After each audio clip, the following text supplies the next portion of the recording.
So they drop off this tuxedo from Dolce & Gabbana and this pair of like vegan shoes because he's like super vegan and won't wear leather.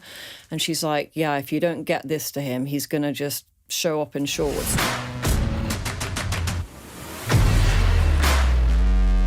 So did you have a plan of what you were going to do in LA?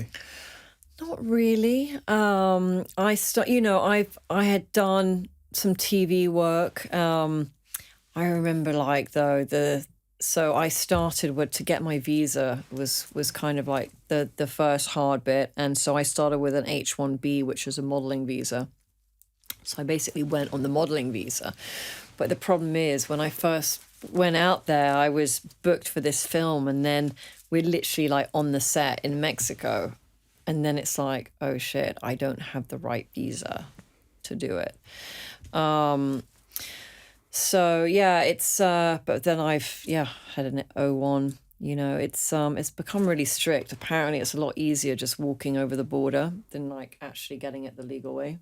I've got I had an issue with Maestra a few years ago. I lived in Vegas for 5 years. And really? I had an issue with Maestra a few years ago, and I basically don't qualify for one anymore. So I have to. Did you overstay or something? It's a long story. Not for a podcast. Okay. And I need to get around to doing a visa, but there's so many times I've missed out on trips. And I always think, well, why don't I just fly to Mexico and pop over the border? Just walk over. Sure, Everyone else is doing it, and they walk over the border and then they get given money and accommodation. And like US citizens are being kicked out of their homes for these people. I'm going to freaking do it. I'm just going to put a wig on and like a mask and pretend I'm somebody else. Why not? Fake ID. Actually, a lot of them don't even have a passport. Where did we get to? We got to your visa when you got there. And then... So I started, I was doing... I started like when I first moved, like modeling work, bits of TV. Then I got into producing. I think one of my like really fun producing credits I did was like this guy that I met through another mutual friend, and he knew I was sort of connected, and in America, like the lady thing does help.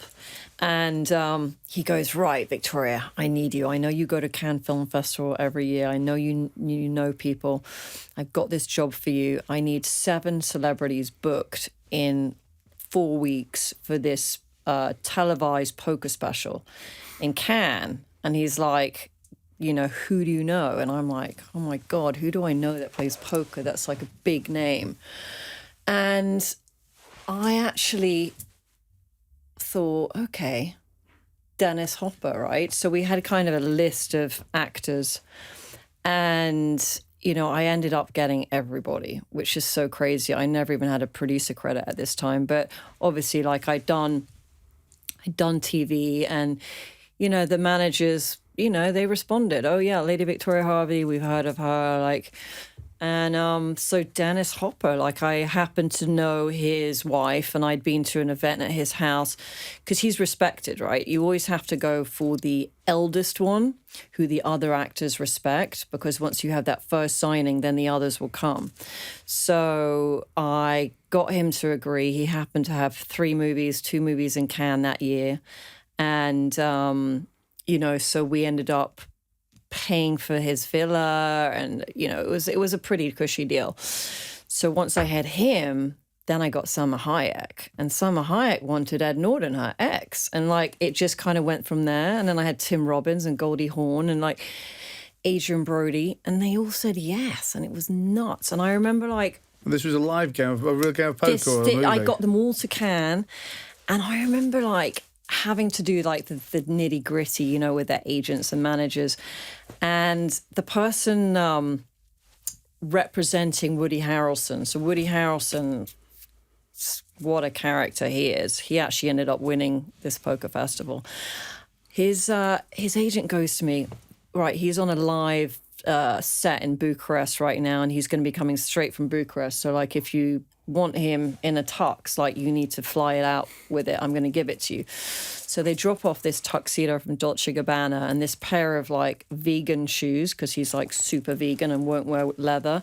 And she's like, yeah, if you don't get this to him, he's going to just show up in shorts. So I fly with the stuff. Just before flying, I look in this box because it's like I don't want to, he's known to smoke weed and stuff. I'm like, I don't want to deal with a situation where I don't know what's in the box. So inside the shoes, there was all these notes.